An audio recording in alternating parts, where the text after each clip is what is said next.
अस्सलाम वालेकुम व्यूअर्स, मैं नाज शाह आपके साथ हूँ। मैं आज आपके साथ शेयर करूँगी रसूलुल्लाह सल्लल्लाहु अलैहि वसल्लम की ख़ास मौजिज़ात जो अल्लाह ने आपको नवाजे थे। और इन मौजिज़ों में सबसे पहला मौजिज़ा कि हज़रत अम्मार बिन यासिर का शुमार उन लोगों में होता था कि जिन्होंने इस्लाम की इब्तदा में ही इस्लाम कबूल कर लिया आपने, और आपके वालिदैन ने इस्लाम कबूल करने के बाद बेपनाह अज़ियतों और तकलीफ़ का सामना आपको करना पड़ा। एक मरतबा कुफ़ार ने हज़रत अम्मार बिन यासिर को दहकते हुए अंगारों पर लिटा दिया। रसूलुल्लाह सल्लल्लाहु अलैहि वसल्लम का वहाँ से गुज़र हुआ तो आपने फरमाया, ए आग ठंडी हो जा, जिस तरह तू इब्राहीम पर ठंडी हुआ करती थी हो गई थी। तो अल्लाह ताला के हुक्म से वो आग हज़रत अम्मार बिन यासिर पर ठंडी हो गई और आपको कोई तकलीफ़ ना हुई। इसी तरह रसूलुल्लाह का एक और मौजज़ा की रवायात में आता है, जनाब अबू तालिब एक मरतबा सख्त बीमार हो गए। आपका बहुत ज़्यादा इलाज कराया गया मगर कोई अफाका ना हुआ, और रसूलुल्लाह सल्लल्लाहु अलैहि वसल्लम अपने चचा की अयादत के लिए जब तशरीफ़ लाए तो जनाब अबू तालिब ने आपको देखा तो कहा, भतीजे, अल्लाह ताला ने तुम्हें रसूल बनाकर मबूस फरमाया है, तुम मेरे लिए दुआ क्यों नहीं मांगते कि अल्लाह ताला मुझे शिफायाब कर दे। रसूलुल्लाह ने चचा की बात सुनी तो दुआ के लिए हाथ उठाए और उनकी शिफायाबी के लिए दुआ की। अल्लाह ताला ने जनाब अबू तालिब को शिफा अता फरमा दी। जनाब अबू तालिब ने कहा, भतीजे, अल्लाह ताला तेरा कहाँ मानता है। रसूलुल्लाह ने चचा की बात सुनी तो फरमाया, चचा जान, आप भी अगर अल्लाह ताला की बात मानेंगे तो वो भी आपकी बात मानेगा। इसी तरह रसूलुल्लाह सल्लल्लाहु अलैहि वसल्लम के साथ नऊज़ुबिल्लाह बदतमीज़ी का क्या अंजाम हो सकता है, मैं आपके साथ शेयर करती हूँ कि अबू लहब जो कि रसूलुल्लाह सल्लल्लाहु अलैहि वसल्लम का चचा था और मुशरिकीन के सरदारों में से एक बहुत बड़ा मुशरिक था, और वो आप सल्लल्लाहु अलैहि वसल्लम की ऐलान नबूवत के बाद आपका और मुसलमानों पर जुल्म सितम ढाने वालों में वो हमेशा पेश रहता था। अबू लहब की बीवी उम्मे जमील भी अदावत में पेश थी और इसका बेटा उतबा भी इस्लाम का बहुत बड़ा दुश्मन था। एक दिन उतबा ने रसूलुल्लाह सल्लल्लाहु अलैहि वसल्लम के साथ कोई बदतमीज़ी की तो रसूलुल्लाह ने फरमाया कि अल्लाह तुझ पर अपने कुत्तों में से कोई कुत्ता मुसल्लत कर दे। अबू लहब को जब अपने बेटे की इस हरकत का इल्म हुआ तो उसने अपने बेटे से पूछा कि तुझे रसूलुल्लाह ने क्या कहा, तो उसने बताया कि रसूलुल्लाह ने ये अल्फाज कहे हैं। अबू लहब ने उतबा से कहा कि रसूलुल्लाह ने जो कहा है ये कभी गलत हो ही नहीं सकता। ये सुनकर अबू लहब के चेहरे की रंगत बदल गई और वो कहने लगा, अब तुझे कोई भी नहीं बचा सकता। मौरखीन लिखते हैं कि फिर अबू लहब अपने बेटे उतबा के हमरा एक तिजारती काफिले के साथ शाम गया और इन काफिले ने राहबरा के मुकाम पर क़याम किया और वहाँ एक गिरजा घर था। गिरजा घर के पादरी ने इनसे कहा, तुम यहाँ क्यों ठहरे हो, यहाँ हर वक्त शेर घूमते रहते हैं और ये इंतहाई ख़तरनाक जगह है। अबू लहब ने जब पादरी के अल्फाज सुने तो बहुत घबरा गया। उसे रसूलुल्लाह सल्लल्लाहु अलैहि वसल्लम के वो अल्फाज याद आ गए। अबू लहब ने काफ़िले वालों से कहा कि मैं बूढ़ा हूँ और तुम मेरे मकाम और मर्तबा से वाकिफ़ हो, और मेरे भतीजे ने मेरे बेटे को ये अल्फाज कहे थे, बस तुम अपना सामान इस गिरजा घर के सहन में जमा करो और सामान के ढेर के ऊपर मेरे उतबा का बिस्तर लगा दो, दरमियान में उतबा को लटाओ और तुम लोग इसकी साइडों पर इसका ख्याल रखो और इसकी हिफाजत करो। चुनाचा काफिले वालों ने ऐसा ही किया, लेकिन जैसे ही वो रात को सोए, आधी रात के वक्त एक शेर आया और उसने वहीं पर छलांग लगाई जहां पर उतबा सो रहा था। उसने काफिले में मौजूद किसी को भी कोई नुकसान नहीं पहुंचाया, लेकिन उतबा को चीर फाड़ कर उसने रख दिया। जब अगले दिन सुबह हुई और अबू लहब ने उतबा का हाल देखा तो वो कहने लगा, मैं पहले ही जानता था कि मोहम्मद के अल्फाज कभी रद्द हो ही नहीं सकते। सकते, मोहम्मद की कही हुई बात कभी भी गलत हो ही नहीं सकते। और इसी तरह एक और मौजज़ा है कि मौर्रखीन लिखते हैं कि अबू लहब की बीवी उम्मे जमील रसूलुल्लाह के रास्ते में खारदार झाड़ियाँ बिछाया करती थीं, और फिर अल्लाह ताला ने सूरह लहब नाजिल फरमाई तो उम्मे जमील को बहुत ज़्यादा गुस्सा आया। सूरह लहब में अल्लाह ताला ने अबू लहब और उसकी बीवी को तंबीह की है, और उम्मे जमील ने अबू बकर सद्दीक से कहा कि इस वक्त तुम्हारा दोस्त कहाँ मौजूद है। अबू बकर सद्दीक रसूलुल्लाह के साथ उसके सामने खड़े थे। अबू बकर सद्दीक ने कहा कि उम्मे जमील, तुम्हें यहाँ पर कोई नज़र नहीं आ रहा। उसने कहा, नहीं, तुम तो अकेले खड़े हो।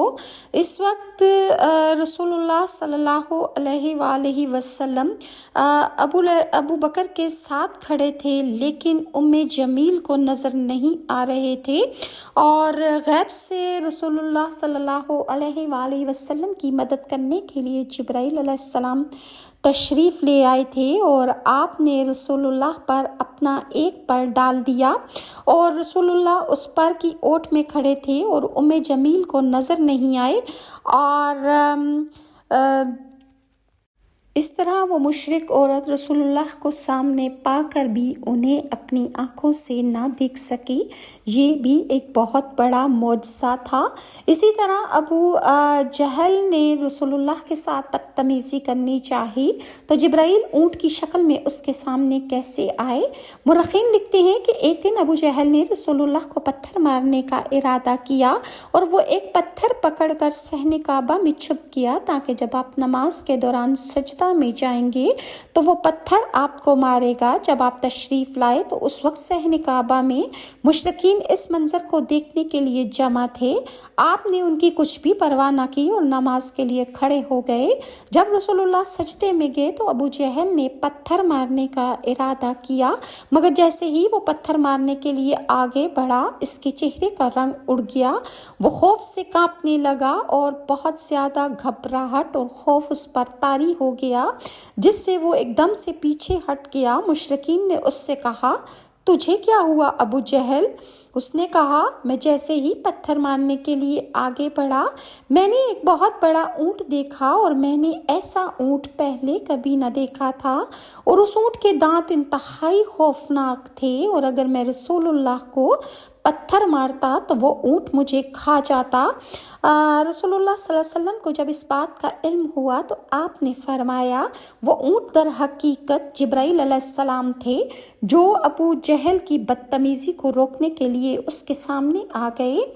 इसके अलावा कुफ़ार ने रसूलुल्लाह से चाँद के टुकड़े करने की शर्त रखी। दुश्मनान इस्लाम अबू जहल ने दीन इस्लाम को नुकसान पहुंचाने की तो बहुत कोशिशें की, मगर अल्लाह ताला ने उसकी हर चाल नाकाम बना दी। अल्लाह ताला का दिन दुगनी रात चौगनी तरक्की करता रहा, और अल्लाह ताला के हबीब रसूलुल्लाह का नाम पूरी अरब दुनिया में रोशन होता गया। अबू जहल का एक यमनी दोस्त था जिसका नाम हबीब बिन मालिक था। वो यमन से ताल्लुक़ रखने की वजह से उसे हबीब यमनी कहा जाता था। ये पहलवान भी था और अपने कबीले का सरदार भी था। अबू जहल ने एक दिन अपने यमनी दोस्त हबीब यमनी को पैगाम भेजा कि इस पर एक मुश्किल आन पड़ी है और तुमने हमें पूछा भी नहीं। हबीब यमनी फ़ौरन वहाँ अबू जहल के पास चला आया और अबू जहल से पूछा कि तुम कौन सी मुश्किल में पड़े हो। अबू जहल कहने लगा, मोहम्मद सल्लल्लाहु अलैहि वसल्लम ने नबूवत का दावा किया है और वो कहता है कि अल्लाह एक है, इससे बड़ी मुश्किल और कौन सी हो सकती है।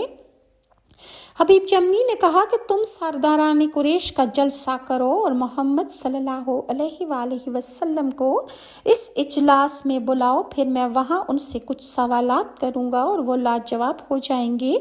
चुनांचे रसूलुल्लाह सल्लल्लाहु अलैहि वसल्लम की खिदमत में पैगाम भेजा गया और आप कुरैश के इजलास में तशरीफ़ ले गए। उस रात चाँद की 14वीं थी और चाँद अपने पूरे जोबन पर था। आप सल्लल्लाहु अलैहि वसल्लम की आमद से कुछ देर पहले अबू जहल ने अपने साथियों से कहने लगा, देखो جب محمد آئیں تو تم میں سے کوئی بھی شخص ان کا استقبال کرنے کے لیے کھڑا نہیں ہوگا، یعنی کوئی شخص ان کی عزت افزائی نہ کرے۔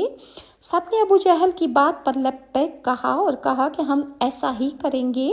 اور پھر جب رسول اللہ صلی اللہ علیہ وسلم قریش کے اجلاس میں تشریف لائے تو سب سے پہلے ابو جہل اپنی جگہ پر سے کھڑا ہو گیا آپ کی عزت و تکریم کے لیے۔ اس کو دیکھ کر تمام سرداران قریش اور دوسرے مہمان حضرات بھی اپنی اپنی جگہ پر رسول اللہ کے احترام میں کھڑے ہو گئے۔ پھر جب اجلاس برخاست ہوا تو سب لوگوں نے ابو جہل سے کہا، تم نے ہمیں کھڑا ہونے سے منع کیا تھا اور خود تم محمد صلی اللہ علیہ وآلہ وسلم کے احترام میں سب سے پہلے کھڑے ہو گئے، یہ کیوں؟ ابو جہل کہنے لگا، جب محمد صلی اللہ علیہ وآلہ وسلم تشریف لائے تو میں ان کے احترام میں کھڑا ہونے کا کوئی ارادہ نہیں رکھتا تھا، لیکن جب محمد صلی اللہ علیہ وسلم اجلاس میں تشریف لائے تو کسی اندیکھی طاقت نے میرے کانوں کو پکڑا اور اس نے مجھے کھینچ کے کھڑا کر دیا، اور اگر میں کھڑا نہ ہوتا تو مجھے یوں محسوس ہو رہا تھا کہ میرے دونوں کان جڑ سے اکھاڑ دیے جائیں گے، اور وہ انجانی طاقت جو ہے مجھے میرا برا حال کر دے گی۔ اور اس انجانی طاقت نے مجھے محمد کے احترام میں زبردستی کھڑا کر دیا۔ رسول اللہ قریش کے اجلاس میں تشریف لائے اور حبیب بن مالک نے آپ کا نورانی چہرہ دیکھا تو اس کا دل بول اٹھا، ایسا نورانی چہرہ کسی جادوگر یا جھوٹے کا نہیں ہو سکتا، یہ ہستی ضرور اللہ تعالیٰ کی جانب سے مبعوث کی گئی ہے۔ حبیب بن مالک نے رسول اللہ کی بارگاہ میں عرض کیا، آپ کس بات کی دعوت دیتے ہیں؟ رسول اللہ نے فرمایا، میں اس بات کی دعوت دیتا ہوں کہ وہ اللہ وحدہ لا شریک ہے اور میں محمد اللہ کا رسول ہوں۔